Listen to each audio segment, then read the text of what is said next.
Greetings, everyone. My name is Cazembe Abena, and welcome to the ManFullness Channel.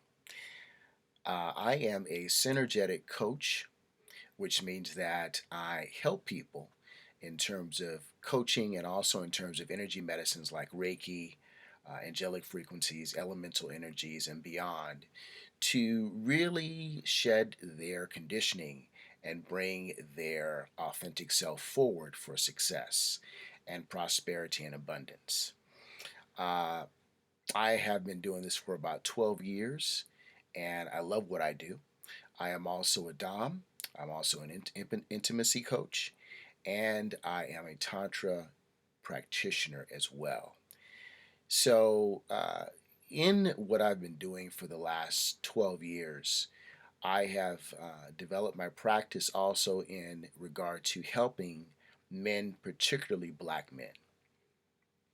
I do believe that the black community, as it has been for several hundred years now, is under attack. But really, it's come down to some pretty serious accusations and pretty serious scrutiny the last few decades. And I believe that while now black women seem to be getting a leg up and seem to be getting support from the mainstream, black men are being pushed even further down the totem pole. So my practice has actually expanded to really include the healing, upliftment, and identification of black manhood and the divine black masculine. And I'm making a point to point out the divine black masculine because there are issues and subjects that are uniquely black, uniquely, really more specifically African American, based on our history here in this country. And as Dr. Amos Wilson said, a famous black scholar, intellectual, he is a brilliant, he's deceased. I think, believe he passed in the 90s. But as he said, that all your education should go to support your culture, and if you are not really steeped in your culture, then should go to support your liberation, so that you can practice your culture and identify yourself freely. So that's what we're going to be doing here on the Black ManFullness Channel. I am really excited to be talking about subjects from spirituality, spiritual health, mental health, physical health, emotional health, and financial power, and also sensuality and sexuality and procreation, and how those things intertwine, and just what it means to be a man or to be masculine in those areas, what we need to do as black men in those areas to make sure that we are optimizing ourselves and to make sure that we are living fully in all of those areas.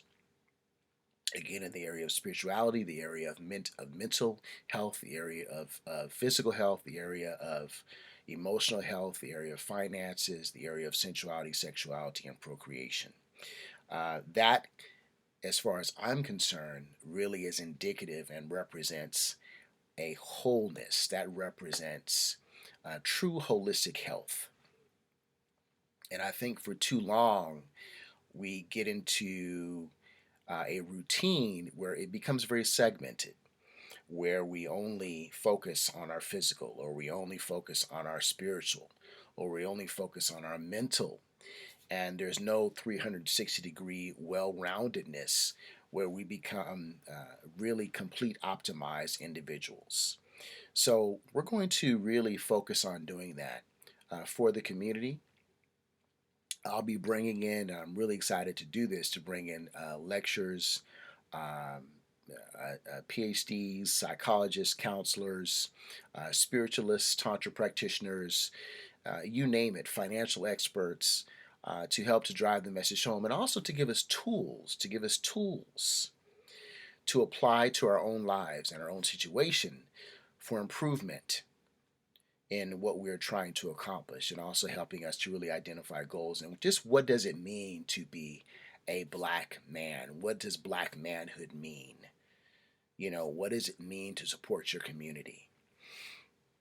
If you notice the uh, description of this channel, uh, I talk about unapologetically supporting black masculinity. And in that, I also support black patriarchy. Now, do I think that black patriarchy is the only way to govern a society? No, I don't. But that is my focus. I do not think that black patriarchy is bad or wrong.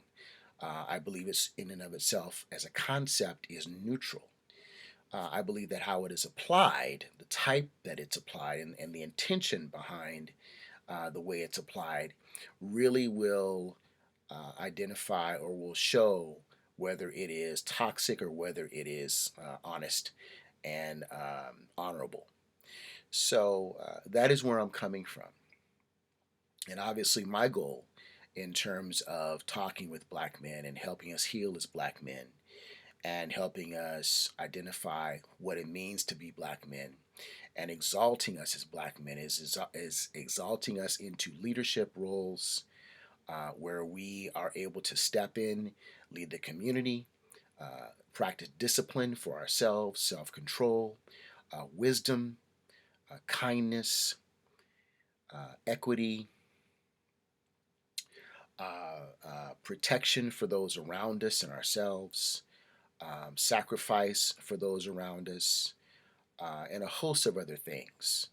So, it all comes down to that being the cornerstone of identifying and stepping into the divine black masculine, the divine black masculine.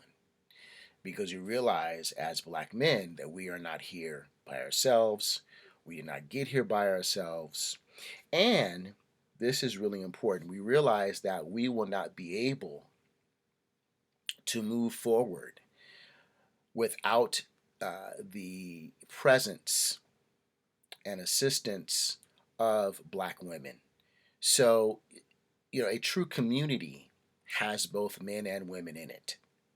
And while the focus here is for black men, it is for black men to go out, if they so choose, and align themselves with black women to then support the community. But even if black men are not trying to, you're the type of black man who's not trying to get married or whatever it may be, still looking at mentorship, still looking at how you can serve the community and lead in your own sphere is critical. And so here I'm looking to offer tools by which you can do that, by which you can lead in your own specific way. We're not all taught to lead the same. We're not all leaders in the same way. Some of us are not supposed to lead. Some of us are simply supposed to be followers. But at least lead in your own sphere, in your own being. At least be strong in who you are and holding your masculine frame in terms of the principles that you believe in and what you stand for. So we're going to be talking about all of those things. This should be very enlightening. I'm also going to offer some empirical data to actually combat against some of the negative tropes and propaganda that has been going around about black men since post 1865. It's the same stuff, black men being monsters and rapists and thieves and all sorts of things. And it is either outright lies or it is ideas that are blown way out of proportion. Now, as a black man, as a divine masculine, one of the things we always emphasize is accountability. So you will never hear me say that black men are without fault. You'll never hear me say that. We've made plenty of mistakes, and we will make even more mistakes. But it's about putting those mistakes into perspective. It's still about saying, okay, we made those mistakes, but those mistakes do not define us as human beings, and they certainly don't define the entirety of black male existence in this country. And that is the big problem that I see, where you have a very small percentage of black men that are murdering, you know, really perpetrating certain crimes. And from that small percentage, those ideas are basically laid across the entire majority of black men. And so then we don't get a fair shake. We are not viewed as human beings, but we are seen as criminals. If not killers, then we're thieves. If not thieves, then we are fathers who don't want to have children, don't want to raise children, rather, unreliable, don't support the community, don't care about children, don't care about women. And those things are just simply not true. So, what I also intend to do is show empirical evidence, i.e., studies that push back against these really racist notions of who we are. And we are making the mistake as black people of looking at ourselves through a white supremacist lens. And that is extremely damaging. Even as a black man, I have to check myself and ask myself, well, where did I get this idea that I am A, B, C, and D as a black man? Is that coming from a positive lens, from a positive place, a positive perspective? And 8 times out of 10, it isn't. It is not. Because the messages, the negative messages about black men are so pervasive, whether it's in films, whether it's in TV, whether it's in the news media. And I'm also going to point those things out too. And it's important to point those things out because if you don't point out the falsehoods and back it up with data, you will begin to believe it yourself. And that's what I'm seeing with black men. I'm seeing that our identity, our self-esteem, our courage, that used to be there. If you look at the townships, the cities, the towns that we created between 1865 and 1930, we were on fire. We were on fire. So I don't want anyone to think that we've never had power as a black community or that we've never come together. You have to know that we absolutely have. There is absolutely no question. And the evidence is real and the evidence is there. You know, the Black Wall Streets, the Rosewoods. I believe there were dozens actually of those types of towns in various scopes around the nation until there was a cry out that because black men had gotten the right to vote. And so there was a crowd, really by a lot of white women, that how dare we share in the power of white men, particularly with voting. And really, part of the white feminist movement was to say, listen, we want to have a piece of the pie with our white male counterparts. And if you're going to give this to black men, you're taking money, you're taking bread from our table. So hence, from that perspective, from that mindset, came the boogeyman syndrome, where there was created propaganda to create a negative stereotype of black men, that we were free, but we were free only now to pillage. We were free only now to rape. We were free only now to murder. And so literally, newspapers would print these outlandish and false accusations of black men committing these ridiculous crimes. And we're seeing the same thing today. We're seeing the same thing today. So my goal is to really focus not on white people and trying to get them to change their minds about us, etc., but to focus on us, ourselves, the black community, and especially black men, and say, listen, black man, you are worthy. You have discipline. You have accountability. You have strength. You have power. You have self-control. You have the ability to protect, to provide. You have the ability to procreate, to be sensual and loving and warm. Because how do we know this? Because you have been that before. We have been that before en masse. So let's not believe the narratives that are flooding the airwaves. Let's not believe this nonsense that we're hearing so much. Again, not to say that we don't make mistakes. We make mistakes. We make those mistakes. We identify those mistakes. We own them. We own them. But we know that they do not wholly define us. We know that they do not wholly define us. And therefore, then we make the steps to not repeat those mistakes. Because we know that those mistakes are not who we are. But we first have got to dismantle and also be able to identify the tools that are being used against us so that we don't believe them, so that we can sidestep those tools, and really, even most importantly, I see a lot of us doing this, so that we don't unintentionally participate in our own destruction by adopting these negative narratives and stereotypes about ourselves. I'm seeing a lot of us, because these messages are so pervasive.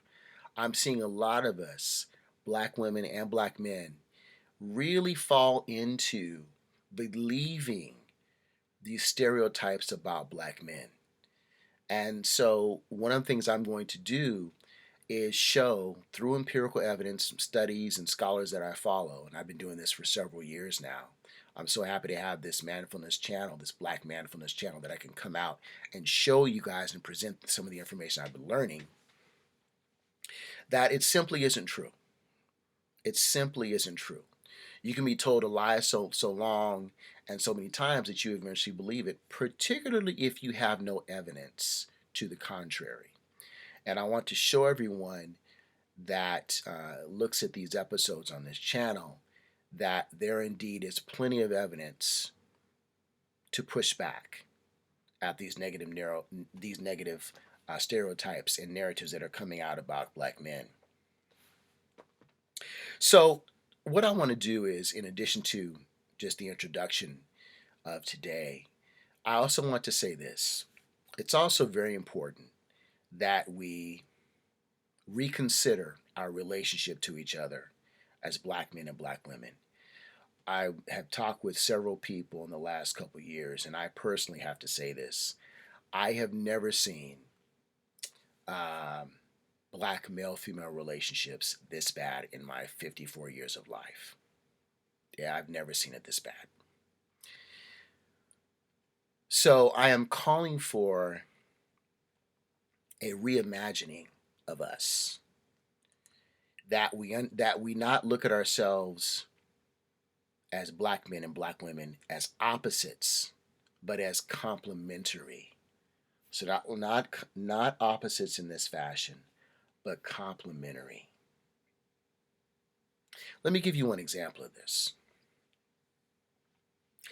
So as there's a push against patriarchy, as there's a push against masculine power and assertion, I want to offer this.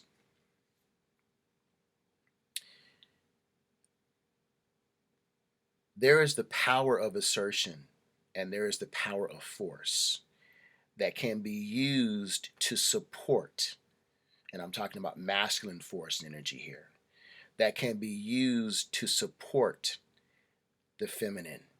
So we're looking at the divine and masculine and how it supports the divine feminine. Here's one way it does this. So, if you're looking to enter a new territory and it's overgrown, bushes, trees, animals, and you say, well, we're here in the wilderness. We literally have to carve out our place to live. Well, what does that mean? Typically, settlers and people who venture out first were the men. Various reasons for that. I think one of them is that men were willing to do it. We're built rugged to be able to take the pressures of the wilderness and to be able to fight if need be. As we do that, we face obstacles, whether it's Mother Nature, whether it's animals, whether it is the terrain, whether it's other people that we have to fight off to actually secure a plot of land and to build. And then we have to clear it. Then we have to literally build structures. You're building structures to determine and to establish order in a place and to say, okay, this is ours. This is where we're going to set up camp. This is where we're going to set up our first colony, compound that hopefully turns into a town, a city, a state, a principality, whatever it may be. But often that has to be done by force. Then once you set it up, this is the outside structures, right? You have to have a way to protect it. You have to protect it with force. Otherwise, it won't be yours very long. And what that means is that someone will come and take it. Then you have nothing else to build with and you're starting from scratch all the time. So whatever you build, you have to have the ability and the capacity to protect it, right? So that's a masculine concept. So it's built. Structures are built. Fences are put up to, hold in the cattle, to keep people out as well. Guns are amassed, traps set, whatever. Lookout towers are erected, whatever, right? Okay. Then comes the feminine. The women come in with the children. They create a home. The women create an environment where children can be raised and nurtured, where food can be cooked and created. The men also assist in the spreading and rearing of crops for harvests.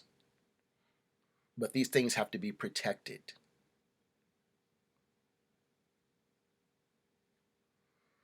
The women are actually the head of the internal part of the household in terms of the children and things like that, right?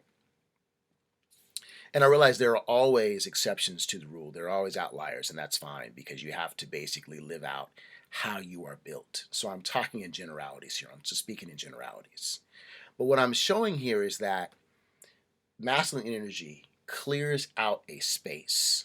That force clears out a space so that then the feminine can move in and do what it does. But it can't do that unless it has a protected space in which to do so. Very important. So that's where the masculine and feminine become complementary. Not in opposition, but complementary. The masculine goes out, creates the space, erects the structures, the protection, for then the feminine to come in and do its thing inside those structures and that order that has been built. That's the complementary way that we need to see each other. Sure, you have some men who have more feminine energy and would rather do more feminine things. That's fine. You have more women who have more masculine energy, who would rather do masculine things. That's fine. But I believe it becomes highly problematic when you start to look at, and there is kind of a subtle and not so subtle assumption, particularly in the Black community, that women don't need men.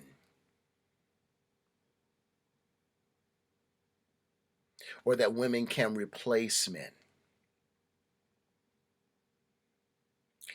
I strongly disagree.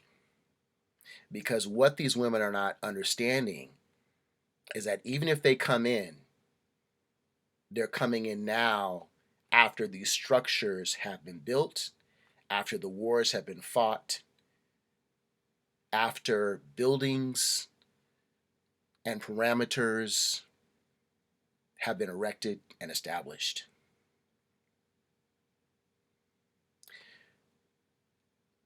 For a civilization and a community, men need women and women need men, and children need both. Again, there are always outliers. There are always people that are on the opposite ends of the curve. That's fine. I'm talking in generalities. And so on this manfulness, Black ManFullness channel, I'll be talking about ways that we can kind of get back to appreciating each other in our differences as the Black masculine and the Black feminine, and coming together to support the Black community once again. And I'm talking about, I want to make this clear. I'm also talking about being inclusive of all Black people. I want to make that very clear. However, my particular focus is on Black men, because I see how we have been damaged and wounded and simply discouraged from even being men and shamed out of being men. Not only that, there are so many wounds that we carry, and we have yet to express those wounds and those sorrows. Or when we do, unfortunately, and it's happened to me several times, it is met with indifference, disdain, actually shamed or attacked to even talk about your wounds, and that somehow a Black man talking about his wounds is somehow being patriarchal. You know, he is being the center of the conversation. I'll never forget this. I was actually called in to lead this was several years ago, lead a Black men's healing circle.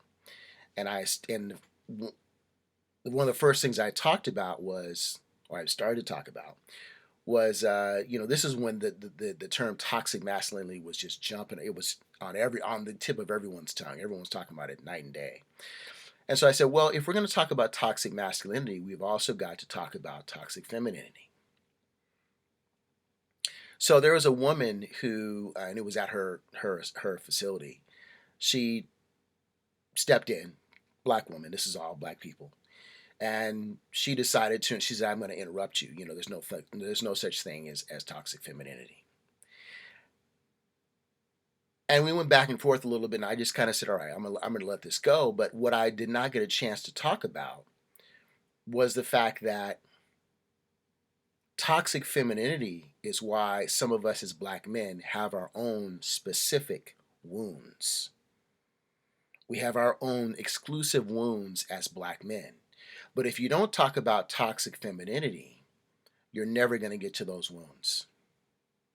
You're never going to get to those wounds. And so once again, Black men have no safe place to share their stories, and they end up suffering in silence.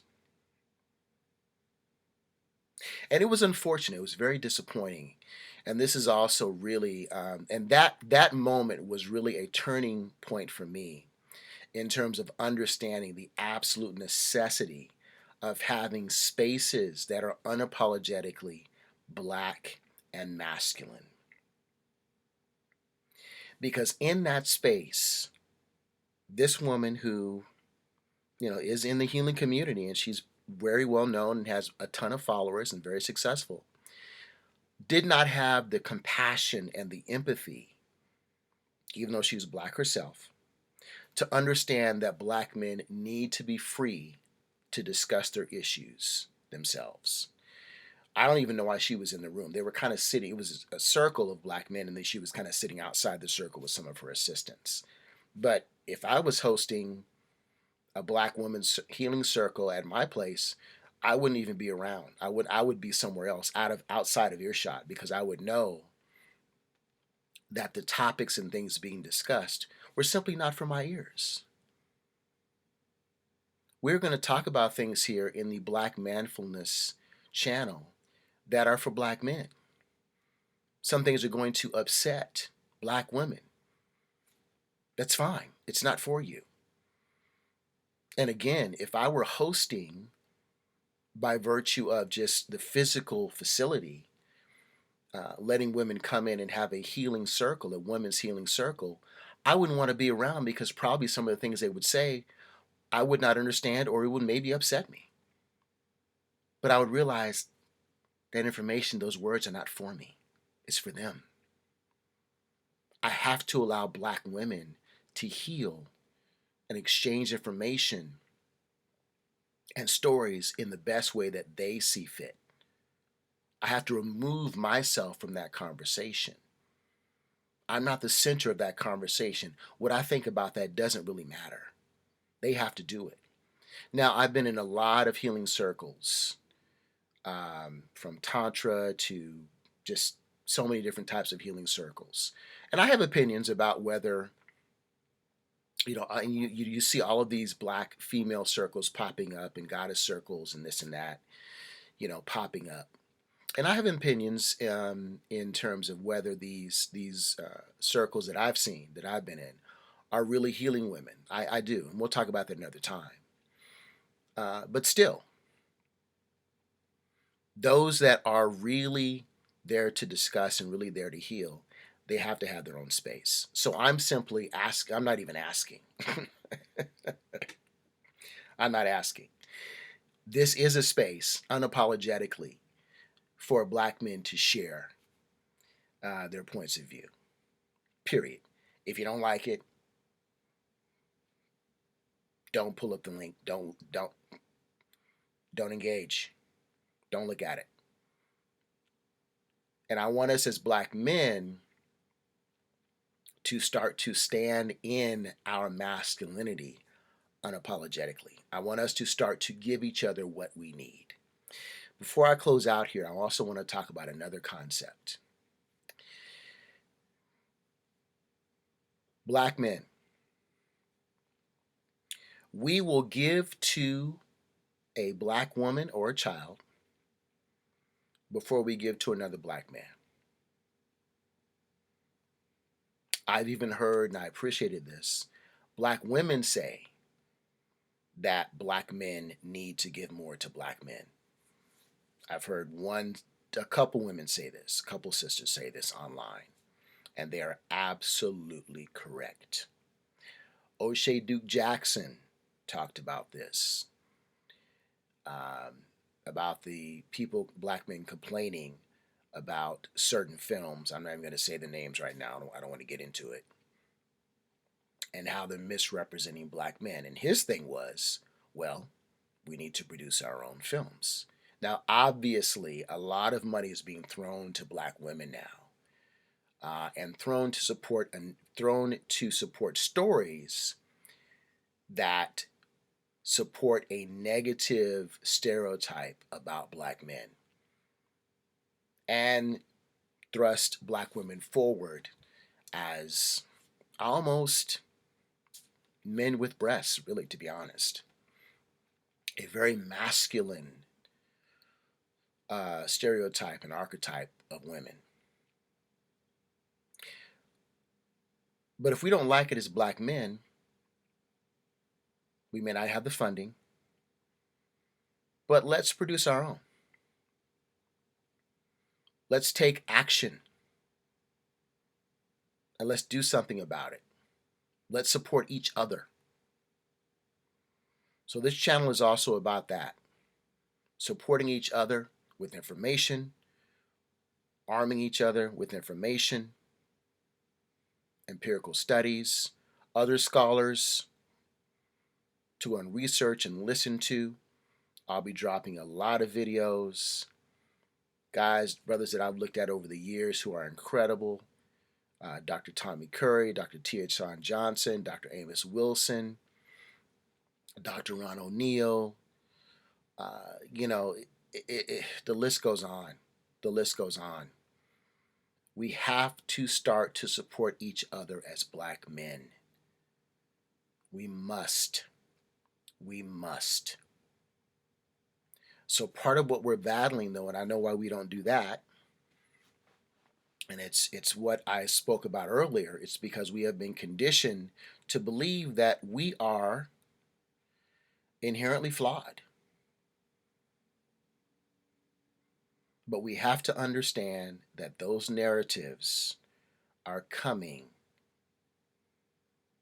from a white racist perspective, and that when we say that, we're looking at ourselves through a white racist lens. We must understand that. So we're going to be combating all that. There should be some good information that you should like coming through. It should actually get you excited. It should inspire you. And really, what I'm also looking to do here is help us as black men. This may sound strange, but I mean this. Think about this for a moment. Fall in love with ourselves again. We've lost sight of who we are. We've forgotten. I'm here to help us heal and remind us of the leaders and the divine masculine and lovers and husbands and fathers and mentors that we are in the community. So join me. This is episode 1, a little backstory and introduction. I look forward to taking this journey with you. Peace and blessings to you. My name is Cazembe Abena. I'll be seeing you soon. Peace and love.